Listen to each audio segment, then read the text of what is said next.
All right, Mike Stark is in Virginia, along with a great one who we just talked to. Mike Stark, how are you? I know you're a liberal. But this is an area we can agree on, Mike. We want everybody to be safe and sound and secure. Yeah, we agree on that. But have you been to the Competitive Enterprise Institute's website? I'm sorry, been to what? Myron Bell there has a post up saying that the science is wrong on this. It wasn't actually an earthquake. It was Chris Christie chasing that Twinkie truck. You think you're funny now. All right, Stark, everybody's a comedian these days. You think you could... Gee whiz, what brings... Between you and Levin, I don't know who's worse with the humor. Well, did you know I was on his show last night? No, I didn't know. How'd it go? Did he hang up on you? Yeah, he did the big doof thing, but before that, he called me a part of the human anatomy, a dirty part, 3 times. I guess because I call right-wing talk radio. Well, hang on a second. Whoa. What did you... What? I didn't hear this. What did he actually call you? You have to be able to say it on radio if he said it. What did he say? Yeah, but it's the part of your body that you sub waste out of after you've eaten. Excrement. So he called you an ass. Excrement. Hole. He did. How many times? 3 times?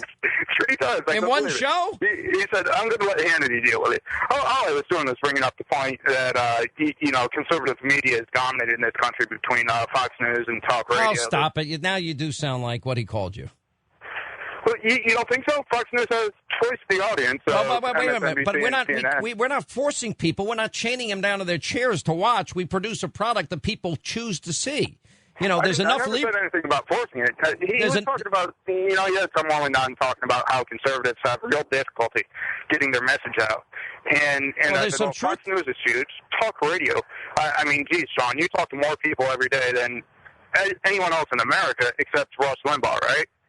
Seriously. Who else do you know that talks to people 3 hours a day for 15 million people? Isn't it a great gig? It must be. I'm envious. No, it's not that. It's why is that? Why is there this popularity? It's because I would argue that talk radio, and I would argue Fox News, and I would argue that the Internet has filled a void. There's a reason why all these networks and these liberal cable channels don't work, and these liberal radio channels like Airhead America don't work. And that's because nobody wants to hear their claptrap anymore. People are sophisticated. They're smart. They make choices.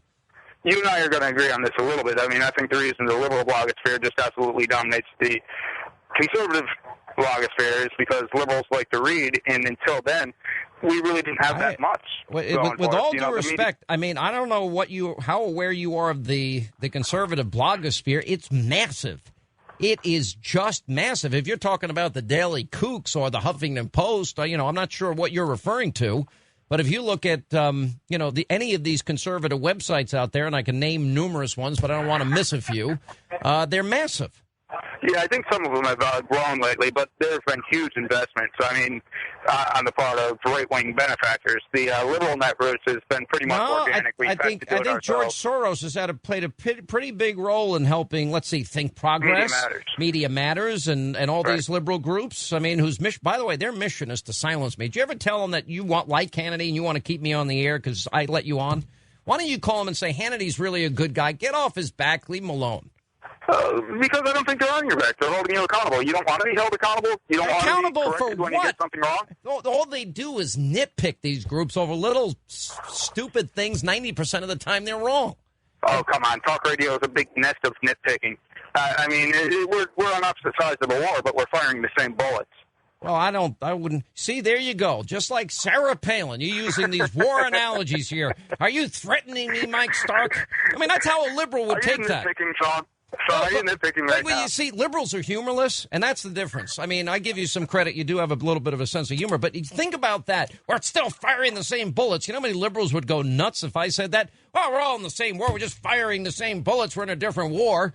They'd say, there it is. See, Hannity really does believe in insurrection. That's how nuts they are. Yeah, I'll tell you a secret. I think a lot of them were pretty chastened after the crazy guy down in Arizona turned out to be nothing more than a crazy guy. A lot of people got way out in front of it and, probably tried to blame violent conservative rhetoric on... you listen to this program on a regular basis. Do you ever hear me advocate violence? No. Except for in a time of war defending our country, there's a different story. No, I've never heard you advocate violence against liberals, but I've heard you say some pretty nasty things. There have been nasty things directed towards liberals all across the talk radio spectrum. I mean, you're actually one of the milder ones. Look, we all have our own personalities, and we got to stick with that.